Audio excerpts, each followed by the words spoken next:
तेजस classes में आपका स्वागत है। बिहार एसएससी प्रथम इंटर स्तरीय मुख्य परीक्षा का ये 41वां मॉक टेस्ट है। इससे पहले 40 मॉक टेस्ट डिस्कस किया जा चुका है। अगर आप नहीं देखे हो तो उन वीडियोस को भी जाकर देख लो। पीडीएफ के लिए आपको डिस्क्रिप्शन में टेलीग्राम लिंक है, उस पर क्लिक करके जाके टेलीग्राम चैनल को ज्वाइन कर लेना। वहाँ पे सारे पीडीएफ पड़े हुए हैं, आप वहाँ से डाउनलोड कर सकते हो सबको। इससे पहले हम लोग 20 यूनिक पब्लिकेशन का मॉक टेस्ट, 17 प्लेटफॉर्म का मॉक टेस्ट और स्पार्क्स में 14 मॉक टेस्ट है, जिसमें ये चौथा मॉक टेस्ट है स्पार्क का, यानी आज का 41वां मॉक टेस्ट है। इसके बाद कौन सा बुक मैं कराऊँ, किस पब्लिकेशन का बुक का आपको मॉक टेस्ट कराऊँ, ये आप लोग ज़रूर कमेंट करके बताते जाना। मैं इस वीडियो को तब तक डालूंगा जब तक ये एंड नहीं होता है। आगे बढ़ने से पहले 2-3 बातें। पहला तो कॉपी और पेन लेके बैठ जाओ। दूसरा, आप इस 75 क्वेश्चन में कितना स्कोर कर रहे हो उसको कमेंट करना है। तीसरा, प्रत्येक प्रश्न के बाद आपको 5 सेकंड का समय मिलेगा, जिसमें आपको पहले खुद से अटेम्प्ट करना है। आज का पहला प्रश्न है, निम्नलिखित में से किस वैज्ञानिक ने यह सिद्ध किया कि सूर्य के चारों ओर प्रत्येक नक्षत्र का मार्ग दीर्घवृत्ताकार है? ये तो बहुत आसान प्रश्न है और बहुत बार पूछा गया है, जल्दी बताओ।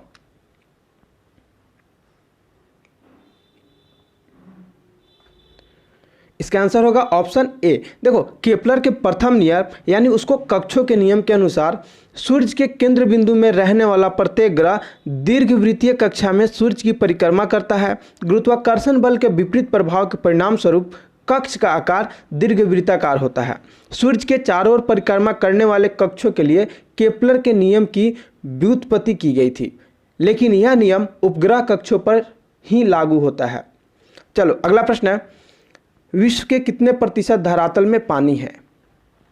विश्व के कितने प्रतिशत धरातल में पानी है, जल्दी से आप लोग बताओ। इसका आंसर होगा ऑप्शन बी। देखिए, विश्व के 70% धरातल में पानी है। अगला प्रश्न है, प्रथम भाषाई राज्य किसे बनाया गया था?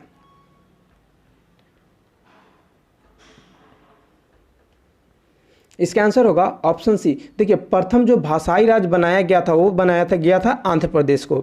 भाषाई आधार पर राज्यों का पुनर्गठन करते हुए 1 अक्टूबर 1953 को तेलुगु भाषा बोलने वाले आंध्र प्रदेश को मद्रास राज्य से अलग करते हुए आंध्र प्रदेश राज्य की स्थापना की गई। आंध्र प्रदेश भाषा के आधार पर गठित होने वाला देश का प्रथम राज्य है। लंबे समय तक किए गए आंदोलन और 56 दिनों की भूख हड़ताल के कारण पोटी श्रीरामुलु की मृत्यु हो जाने के बाद ही आंध्र प्रदेश की स्थापना का मार्ग प्रशस्त हुआ था। अगला प्रश्न है, अरुंधति राय किस पुस्तक की लेखिका है? तो God of small thing, option A हो जाएगा। गॉड ऑफ स्मॉल थिंग की ये लेखिका है। अगला प्रश्न है, तमिलनाडु के निम्नलिखित जिलों में कौन सा जिला लवणता वृद्धि के कारण खेती के योग्य नहीं है?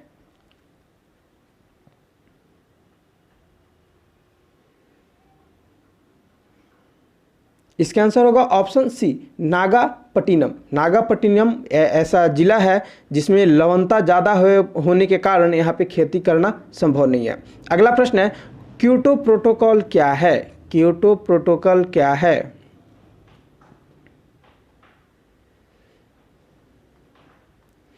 देखिए, क्योटो प्रोटोकॉल यह ग्लोबल वार्मिंग को कम करने के उपाय के लिए देशों के बीच का करार है। यह एक संधि है।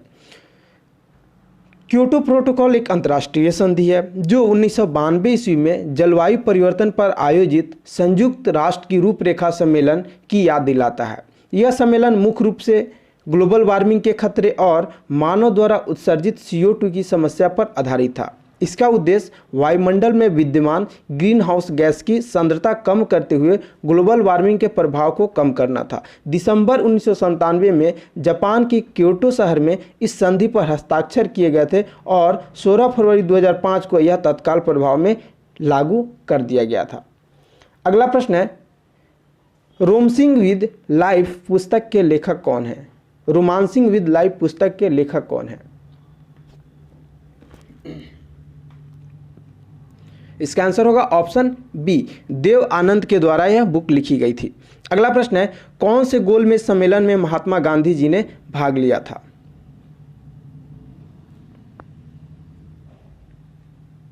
इसका आंसर होगा ऑप्शन बी। देखिए द्वितीय जो गोलमेज सम्मेलन था उसमें, द्वितीय गोलमेज सम्मेलन 1931, इसमें महात्मा गांधी जी ने क्या किया था, ये भाग लिए थे। ठीक है, ये कुछ ही समय के बाद क्या हुआ था, ये मतलब ख़त्म भी हो गया था। ये तुरंत ही जिस काम से गए थे वो काम हुआ नहीं था, तुरंत ही ये प्रोटोकॉल ख़त्म भी हो गया था। एक क्वेश्चन और आता है यहाँ से कि तीनों गोल में सम्मेलन यानी प्रथम, द्वितीय और तृतीय गोल में सम्मेलन में किसने भाग लिए थे, तो ये B.R. अम्बेडकर ने भाग लिए थे। अगला प्रश्न है, भारतीय सर्वेक्षण विभाग का मुख्यालय कहाँ स्थित है? भारतीय सर्वेक्षण विभाग का मुख्यालय कहाँ स्थित है? इसका आंसर होगा ऑप्शन बी, भारतीय सर्वेक्षण विभाग का मुख्यालय आपको देहरादून में स्थित है। अगला प्रश्न है, ललित कला अकादमी किसके संवर्धन के लिए समर्पित है? ललित कला अकादमी किसके संवर्धन के लिए समर्पित है?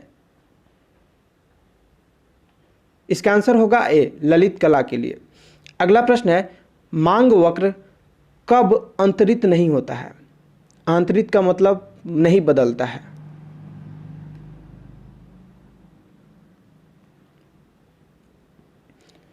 तो देखो इससे पहले कुछ इसके इंपॉर्टेंट फैक्ट्स है उसको आपको देखना पड़ेगा। मांग वक्र कर्व यानी किसी वस्तु की कीमत और दी गई कीमत पर उपभोक्ताओं द्वारा वस्तुओं की खरीदने की इच्छा और सामर्थ्यता के मध्य के संबंधों का ये वर्णन करता है। ठीक है, वस्तु की कीमत में वृद्धि से संकुचन जबकि कीमत में कमी से विस्तारण की स्थिति उत्पन्न होगी।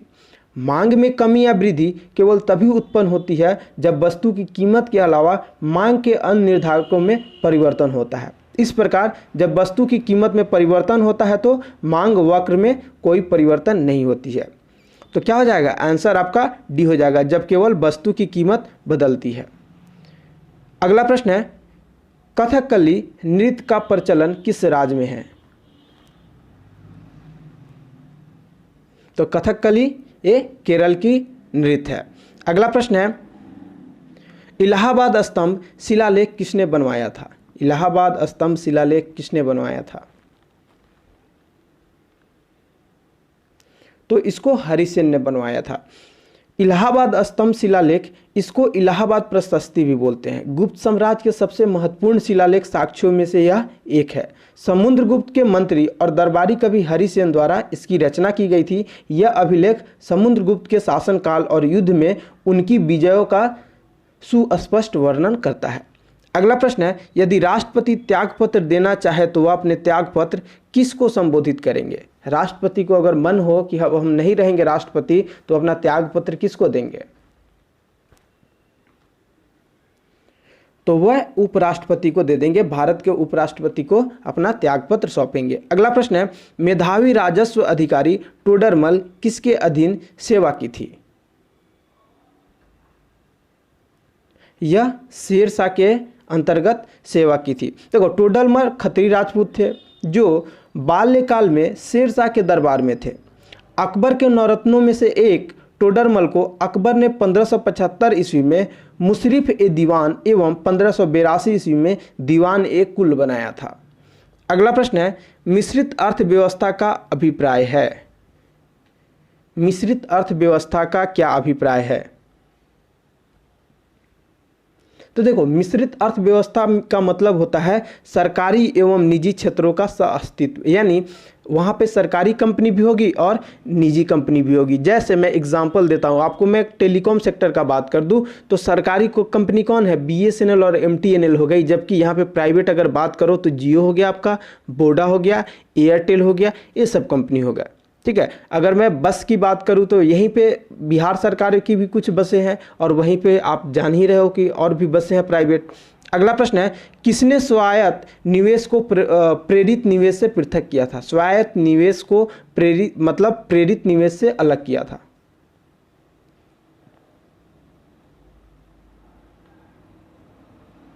इसका आंसर होगा शुम्पीटर ने एक काम किया था। अगला प्रश्न है, भारत में प्रथम जैव मंडल रिजर्व की स्थापना कहाँ हुई थी? प्रथम जैव मंडल के बारे में आप पूछा जा रहा है, कंफ्यूज मत होना, ये क्वेश्चन बहुत इंपॉर्टेंट है। इसका आंसर होगा ऑप्शन बी, नीलगिरी। अगला प्रश्न है, राष्ट्रसंघ की स्थापना कब की गई थी? राष्ट्रसंघ की स्थापना कब की गई थी?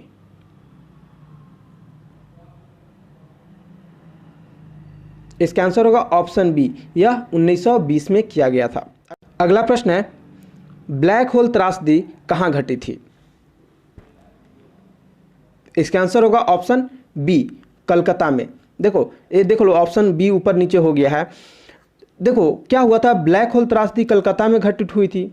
यह पुराना जो फोर्ट विलियम किला बना था उसी में एक छोटी काल कोठरी थी। 20 जून 1756 को इस किले पर कब्जा करने के बाद बंगाल के नवाब सिराजुद्दौला और उनके सैनिक ब्रिटिश कैदियों को इस काल कोठरी में बंद कर दिए थे। इनमें अत्यधिक गर्मी और दम घुटने और कुचलने से 123 बंदियों की मृत्यु हो गई थी। ये इसी घटना को काल कोठरी के नाम से जाना जाता है। ऑप्शन देख लेना, नीचे ऊपर हो गया है। अगला प्रश्न है, विश्व वन जीव निधि का शिलान्यास किस वर्ष किया गया था? तो यह 1961 ईस्वी में किया गया था। अगला प्रश्न है, भारतीय संविधान का कौन सा अनुच्छेद निर्वाचन आयोग से संबंधित है? ये तो बहुत बार पूछा गया, बहुत इंपॉर्टेंट भी है, इसको तो आप लोग सब बनाओगे। तो यह अनुच्छेद 324 में है। अगला प्रश्न है, डॉक्टर पी रामाराव समिति निम्नलिखित में से किससे संबंधित है? पी रामाराव समिति किससे संबंधित है? इसका आंसर होगा ऑप्शन बी। देखिए, पी रामाराव समिति रक्षा विभाग से संबंधित था। रक्षा अनुसंधान और विकास संगठन यानी DRDO के कार्यों की समीक्षा करने के लिए डॉक्टर पी रामाराव की अध्यक्षता में स्वतंत्र समीक्षा समिति की स्थापना की गई थी। भारत सरकार द्वारा समिति की निम्न सिफारिशों को स्वीकार किया गया था। एक, DRDO और सेवाओं के मध्य संरचनाबद्ध पारस्परिक क्रिया के लिए नोडल अधिकारी का नामांकन। दूसरा, वित्तीय विकेंद्रीकरण के लिए एकीकृत वित्तीय सलाह योजना इत्यादि की वहां पे समीक्षा की गई थी। अगला प्रश्न है, किमोनो किस एशियाई देश की परिधान शैली है?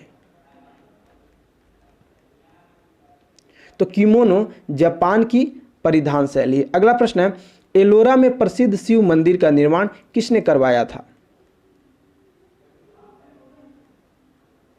तो एलोरा में प्रसिद्ध शिव मंदिर का निर्माण राष्ट्रकूट शासक कृष्ण प्रथम के द्वारा कराया गया था। अगला प्रश्न है, रग्बी फुटबॉल में प्रत्येक पक्ष में खिलाड़ियों की कितनी संख्या होती है?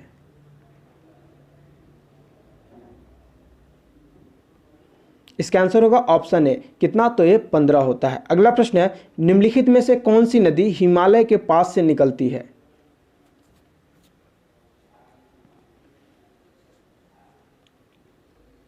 इसका आंसर होगा ऑप्शन बी, सिंधु नदी हिमालय के पास से निकलती है।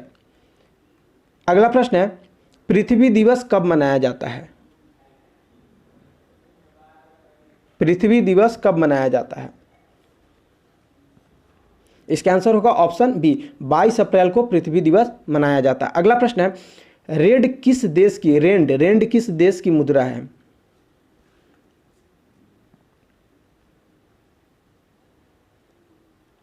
इसका आंसर होगा ऑप्शन ए, नामीबिया की मुद्रा है। नामीबिया में दो तरह की मुद्रा प्रचलित है, नामीबियाई डॉलर तथा दक्षिण अफ्रीकी रैंड। शेष देश की मुद्राएं भिन्न भिन्न है। आप ये जो देख रहे हो ईरान, रोमानिया और नॉर्वे, इसका मुद्रा भिन्न भिन्न है, ठीक है। अगला प्रश्न है, मीठे पानी का सबसे बड़ा जलाशय क्या है? मीठे पानी का सबसे बड़ा जलाशय क्या है? इसका आंसर होगा ऑप्शन ए, ग्लेशियर। अगला प्रश्न है, यज्ञ सूत्र निम्न में से किस वेद में है? इसका आंसर होगा ऑप्शन सी, यजुर्वेद में है। अगला प्रश्न है, गंधार मूर्तिकला की सर्वोत्तम कृतियां कब प्रकट हुई? इसका आंसर होगा ऑप्शन बी। देखिए, कुषाण काल में ये सबसे ज़्यादा प्रसिद्ध हुआ था। कुषाण वंश का संस्थापक कुजुल कैटफिसस था। इस वंश का सबसे प्रतापी राजा कनिष्क था, जो 78 ईस्वी में गद्दी पर बैठा और कला की गंधार शैली एवं मथुरा शैली का विकास कनिष्क के शासन काल में ही हुआ था। अगला प्रश्न है, महाबलीपुरम के समुद्र तट पर मंदिर किसने बनवाया था? इसका आंसर होगा ऑप्शन बी, नरसिंह वर्मन प्रथम। अगला प्रश्न है, गोता का फारसी में अनुवाद, गोता हो गया गीता होगा, गीता का फारसी में अनुवाद किसने कराया था? तो दारा सिकोह के द्वारा ये करवाया गया था। अगला प्रश्न है, गोवा में सती प्रथा समाप्त करने वाला पुर्तगाली गवर्नर था, कौन था वो गवर्नर? उसका नाम आपको बताना है। इसका आंसर होगा ऑप्शन ए, अल्बुकर्क के द्वारा ये काम किया गया था। अगला प्रश्न है, भारत का सबसे दक्षिण में स्थल है, सबसे दक्षिण में जो स्थल है आपको उसका नाम बताना है। तो सबसे दक्षिणी जो पॉइंट है उसे बोलते हैं हम लोग इंदिरा पॉइंट। अगला प्रश्न है, लाल सागर और भूमध्य सागर को जोड़ने वाला जलडमरू मध्य है। तो स्वेज जलडमरू मध्य लाल सागर और भूमध्य सागर को जोड़ने वाला जलडमरू मध्य है। अगला प्रश्न है, पश्चिमी तट के ऊपरी भाग को कहते हैं, पश्चिमी तट के ऊपरी भाग को क्या कहते हैं? देखो ये तो पूर्वी तट हो गया, ये पश्चिमी तट है, इसका जो ये ऊपरी भाग है इसको क्या बोलते हैं? इसका आंसर होगा ऑप्शन सी, कोंकण तट। क्या हो जाएगा? कोंकण तट इसको बोलते हैं। अगला प्रश्न है, निम्न में से किसको ऑस्ट्रेलिया का लाफिंग जैक कहते हैं? इसका आंसर होगा ऑप्शन बी, कूकाबूरा को कहते हैं। अगला प्रश्न है, ऊपरी मृदा की अधिकतर मात्रा बनाई गई है, ऊपरी मृदा की अधिकतम मात्रा बनाई गई है। इसका आंसर होगा ऑप्शन बी, अवसादी शैल द्वारा। अगला प्रश्न है, भारत में सबसे बड़ा राज्य क्षेत्रफल की दृष्टि से कौन सा है? इसका आंसर होगा ऑप्शन बी, राजस्थान। और आपको जनसंख्या की दृष्टि से सबसे बड़ा राज्य कौन सा है इसका आंसर कमेंट करना है। अगला प्रश्न है, निम्न में से कौन सा मानव विकास सूचक का आयाम नहीं है? उसके साथ बिहार का कौन सा नंबर है जनसंख्या की दृष्टि से भी और क्षेत्रफल की दृष्टि से भी, दोनों को कमेंट करना है।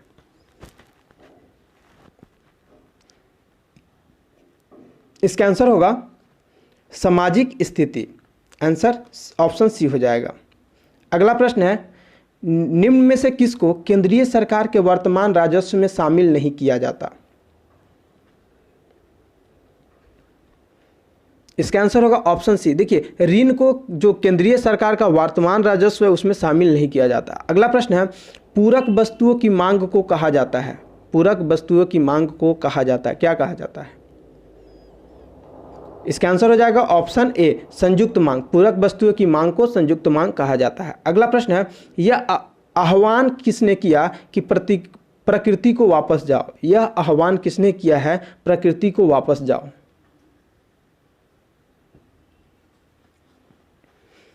इसका आंसर होगा ऑप्शन सी, रूसो के द्वारा यह आह्वान किया गया था। अगला प्रश्न है, निम्न में से कौन सी भारतीय संविधान की विशेषता नहीं है? भारतीय संविधान की कौन सी विशेषता नहीं है? देखो, सरकार का संसदीय रूप ये तो बिल्कुल सही है, विशेषता भी है। न्यायपालिका की स्वतंत्रता ये भी बिल्कुल सही है। सरकार का अध्यात्मात्मक रूप ये गलत है। संघीय सरकार ये तो बिल्कुल सही है, तो क्या हो जाएगा? स्टेटमेंट सी गलत है, यानी मेरा ऑप्शन सी सही हो जाएगा। अगला प्रश्न है, पंचायती राज प्रणाली किस सिद्धांत पर आधारित है? तो पंचायती राज प्रणाली सत्ता के विकेंद्रीकरण पे ये आधारित है। अगला प्रश्न है, संसद के दोनों सदनों के संयुक्त अधिवेशन का सभापति कौन करता है? सभापतित्व कौन करता है? इसका आंसर होगा ऑप्शन सी, लोकसभा के अध्यक्ष। अगला प्रश्न है, कोई विधेयक धन विधेयक है या नहीं, यह निर्णय किसके द्वारा किया जाएगा? इसका आंसर होगा ऑप्शन डी, लोकसभा के अध्यक्ष के द्वारा यह डिसीजन लिया जाएगा। अगला प्रश्न है, रिट जारी किए जाते हैं, रिट किसके द्वारा जारी किए जाते हैं? इसका आंसर होगा ऑप्शन डी। देखिए, सर्वोच्च न्यायालय और उच्च न्यायालय के द्वारा रिट जारी किए जाते हैं। आप लोग कमेंट करके बताना, सर्वोच्च न्यायालय यानी सुप्रीम कोर्ट में किस आर्टिकल के तहत और उच्च न्यायालय में किस आर्टिकल के तहत दायर किया जाता है। अगला प्रश्न है, वर्गीकरण का प्राकृतिक सिस्टम किस वनस्पतिक विज्ञानी ने प्रस्तुत किया था? वैज्ञानिक ने प्रस्तुत किया था, आपको ये बताना है। इसका आंसर होगा ऑप्शन डी, ब्रिटिश ने। आप में से बहुत लोग शर्माते हैं अपना स्कोर कमेंट करने में। यार, स्कोर कम आ रहा है, कमेंट करोगे तब तो आप इंप्रूव करोगे ना। आपके अंदर जो स्कोर आया, ठीक है, आप उसको छुपा के रख लिए तो कैसे किसी को पता चलेगा? आप लोग कमेंट करो स्कोर, चाहे आपका स्कोर कुछ भी आए, तब तो आपको कोई टेक्निक बताएगा ना आप क्या करो कि आपका स्कोर इंप्रूव होगा। आप daily question of the day का आप लोग आंसर नहीं करते हो। कुछ लोग हैं जो ही लोग करते हैं, जैसे मैं नेक्स्ट कुछ वीडियोज में उन लोग का नाम लूँगा जो लोग आंसर कमेंट करते हैं, बाद बाकी सब लोग आप लोग नहीं करते हो। उससे क्या होगा? मतलब क्या एक कमेंट कर देने से कितना ये हो जाएगा आपको, ये बताओ? कमेंट करोगे तो और चीज़ आपको सीखने के लिए मिलेगा। अगर आपको नहीं पता है तो गूगल से सर्च करके ही कमेंट करो ना, लेकिन कुछ डिस्क्रिप्शन के साथ आप लोग कमेंट करो। अगला प्रश्न है, निम्नलिखित में से कौन सा प्रघटना यह निर्णय लेने में सहायक होती है कि प्रकाश एक अनुप्रस्थ तरंग है? इसका आंसर हो जाएगा ऑप्शन सी, ध्रुवीकरण। अगला प्रश्न है, रोम की सभी रूपों को और क्या कहते हैं? रोम के सभी रूपों को और क्या कहते हैं? इसका आंसर होगा ऑप्शन सी, फॉर्मवेयर भी बोलते हैं। अगला प्रश्न है, सरल तप सीपीयू अनुसूचीकरण विधि क्या है? सरल तप सीपीयू अनुसूचीकरण विधि क्या है?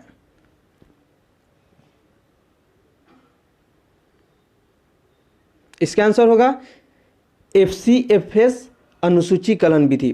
देखो, पहले आओ पहले पाओ अर्थात FCFS शेड्यूलिंग सीपीयू का सबसे सरल शेड्यूलिंग एल्गोरिदम है। यह बैंक, डाकघर, कॉपी करने वाली मशीन के पास लाइन में खड़े होने वाली अपनी बारी का इंतजार कर रहे उपभोक्ताओं के सामने है। ठीक है, इसके अंतर्गत सीपीयू को जो प्रक्रिया यानी प्रोसेस सौंपी जाती है, सीपीयू उसे पहले निष्पादित करता है। हालांकि FCFS प्रोसेस के अंतर्गत एवरेज वेटिंग टाइम बहुत ज़्यादा है, यानी जो आपका वेटिंग टाइम है वो बहुत ज़्यादा है। अगला प्रश्न है, प्लैंक के अचर में किसका आयाम होता है? इसका आंसर होगा ऑप्शन ए, ऊर्जा का आयाम होता है। अगला प्रश्न है, प्रस्वेदन किस स्थिति में बढ़ता है? प्रस्वेदन किस स्थिति में बढ़ता है? इसका आंसर हो जाएगा ऑप्शन ए, गर्म, शुष्क और हवादार स्थिति में। अगला प्रश्न है, क्रिसमस फैक्टर किस में निहित होता है? क्रिसमस फैक्टर किस में निहित होता है? इसका आंसर होगा ऑप्शन ए, रक्त जमाव में ये निहित होता है। अगला प्रश्न है, यदि जाइलम और फ्लोएम को एक ही त्रिज्या में व्यवस्थित किया जाए तो ऐसे संवहन फूल को क्या कहते हैं?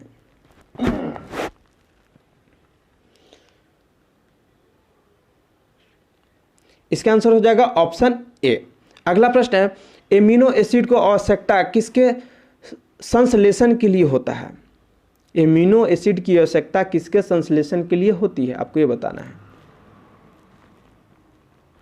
इसका आंसर होगा ऑप्शन सी, प्रोटीन के संश्लेषण के लिए एमिनो एसिड की आवश्यकता पड़ती है। अगला प्रश्न है, विषम मिश्रण से लोहे की परत को किस तकनीकी से पृथक किया जा सकता है? इसका आंसर होगा ऑप्शन बी, चुंबकीकरण। अगला प्रश्न है, जैव तंत्र में संख्या की दृष्टि से सर्वाधिक बहुतायत में कौन सा तत्व पाया जाता है? इसका आंसर हो जाएगा ऑप्शन बी, हाइड्रोजन। अगला प्रश्न है, खुले पाइप में वायु धमन किसका उदाहरण है?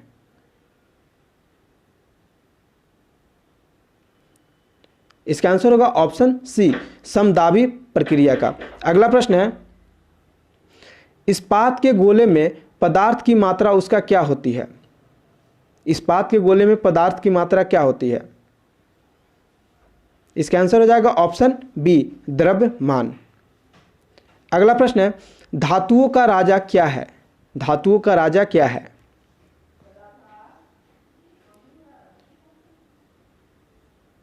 इसका आंसर हो जाएगा ऑप्शन ए, सोना। अगला प्रश्न है, मिनी माता रोग किसके द्वारा पानी के प्रदूषण से फैलता है? इसका आंसर हो जाएगा ऑप्शन डी, पारद। देख रहे हो आप गेट कितना बज रहा है। अभी क्या हो रहा है कि इधर बहुत तेज आंधी चल रही है, तो आप लोग डिस्टर्ब मत हो, थोड़ा मोड़ा होते रहता है। अगला प्रश्न है, विद्युत और चुंबकत्व के बीच लिंक की खोज किसने की थी? विद्युत और चुंबकत्व के बीच लिंक की खोज किसने की थी? इसका आंसर हो जाएगा ऑप्शन डी, माइकल फैराडे ने। अगला प्रश्न है, न्यूक्लियर त्रिज्या को अभिव्यक्त करने के लिए सबसे उपयुक्त यूनिट क्या है? इसका आंसर हो जाएगा ऑप्शन सी, एंगस्ट्रम। सबसे उपयुक्त जो यूनिट है वो क्या है? वो आपका एंगस्ट्रम है। अगला प्रश्न है, पदजीन किसने बनाया था? पदजीन किसने बनाया था? इसका आंसर हो जाएगा ऑप्शन बी, जोहानसन। अगला प्रश्न है, पुतिजीवी वे जीवन है जो आहार के लिए निर्भर करते हैं। प्रतिजीवी होना चाहिए, पुतिजीवी नहीं है, प्रतिजीवी होना चाहिए। प्रतिजीवी वे जीवन है जो आहार के लिए निर्भर करते हैं। इसका आंसर हो जाएगा ऑप्शन सी, मृत और क्षयमान सामग्री पर। अगला प्रश्न है, आरबीसी वायु श्वसन नहीं करते हैं क्योंकि उनमें नहीं होते। इसका आंसर हो जाएगा ऑप्शन ए, उनके अंदर क्या होता है, माइटोकॉन्ड्रिया यानी सूत्रकणिकाएं नहीं होते हैं। अगला प्रश्न है, समयुग्मी अप्रभावी और विषम युग्मी पादप के बीच संकरण होता है। इसका आंसर हो जाएगा ऑप्शन बी, परीक्षार्थ संकरण। अगला प्रश्न है, डीएनए में होती है, डीएनए में क्या होती है। इसका आंसर हो जाएगा ऑप्शन ए, पेंटोज शर्करा। अगला प्रश्न है, जीवित संसार में सबसे प्रचुर एंजाइम है, जीवित संसार में सबसे प्रचुर एंजाइम है। इसका आंसर हो जाएगा ऑप्शन ए, रूबिस्को। अगला प्रश्न है, एक्सरे क्षेत्र स्थित है, एक्सरे क्षेत्र स्थित है किस से किस रीजन के बीच में एक्सरे क्षेत्र आता है, ये आपको बताना है। इसका आंसर हो जाएगा ऑप्शन सी, गामा रे और पराबैंगनी क्षेत्र के बीच में। जो ये स्टडी का क्वेश्चन ऑफ द डे था, यानी सेट नंबर जो आपका मॉक टेस्ट 40 का क्वेश्चन ऑफ द डे था, एल्युमिनियम ऑक्साइड होता है। चलिए इससे पहले मैं एक दो बातें आप लोगों को बता दूं।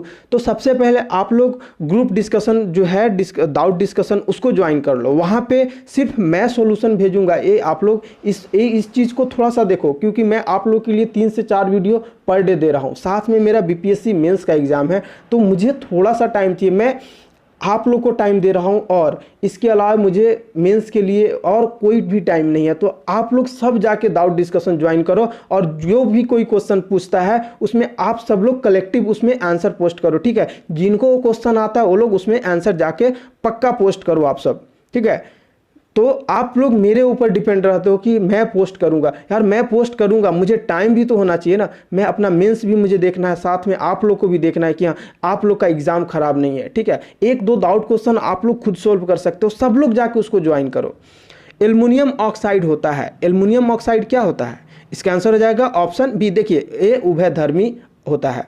अगला प्रश्न है, हाँ उभयधर्मी होता है। अगला प्रश्न है, आज का जो क्वेश्चन ऑफ द डे है, आकाश में तारा टिमटिमाता हुआ दिखाई देने का कारण है। इसका आंसर आपको क्या करना है, कमेंट बॉक्स में जाके कमेंट करना है। दूसरा, आपका कितना स्कोर हुआ है उसको भी कमेंट करना है। कुछ मैंने बीच में प्रश्न पूछे हैं उसको कमेंट करना है, ठीक है।